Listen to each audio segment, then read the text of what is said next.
So ముందుగా Warangal highway ప్రత్యేకత ఏంటంటే, ఒకటి హైదరాబాద్ ట్విన్ సిటీస్ కి చక్కటి రైల్వేస్, రోడ్వేస్, ఎయిర్వేస్ ఉన్నటువంటి ప్రాంతం. ఎయిర్వేస్ అంటే ఇంకా రన్నింగ్ లేదు, మొన్న స్టార్ట్ అయింది, త్వరలోనే స్టార్ట్ అవుతుంది మ్యామ్నూర్ ఎయిర్పోర్ట్. ఒకటి ఈ హైవే నేషనల్ 163, ఇది అప్ టు ఢిల్లీ వరకు వెళ్తుంది ఛత్తీస్గఢ్ మీదుగా.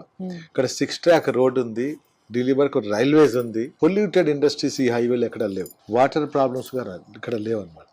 అనేక విద్యా రంగాలు ఉన్నాయి, వైద్య రంగం ఇక్కడ ఉంది. మొన్ననే ఎయిమ్స్ ను కూడా దేశ ప్రధాని గారు వచ్చి దాన్ని వర్చువల్ గా ఓపెన్ చేశారు. అలానే ఒక వరంగల్ కాకతీయ టెక్స్టైల్ పార్క్ కూడా, అతి పెద్ద టెక్స్టైల్ పార్క్ ఓపెన్ చేశారు. దీనివల్ల అనేక లక్షల్లో ఉద్యోగ అవకాశాలు కలగబోతున్నాయి. ఇదే కాకుండా పుణ్యక్షేత్రాలు ఇక్కడ భువనగిరి కోట కావచ్చు, యాదాద్రి కావచ్చు, కొలనపాక కావచ్చు, అలానే స్వర్ణగిరి. ఇదే కాకుండా అప్ టు వరంగల్ మీదుగా మీకు కాళేశ్వరం వరకు అన్ని టెంపుల్సే ఉన్నాయి. విద్యా వైద్య రంగాలతో పాటు చక్కటి ట్రాన్స్పోర్టేషన్స్ ఉన్నాయి, పిలిగ్రిమ్స్ హబ్స్ కూడా అక్కడ కాబోతున్నాయి. కాబట్టి మేము ఈస్ట్ హైదరాబాద్ ని ఎంచుకున్న అనేక వెంచర్, దాదాపు 1000 ఎకరాల్లో 50కి పైగా ఆ పరిసర ప్రాంతాల్లోనే మా వెంచర్లు చేయటం జరిగింది.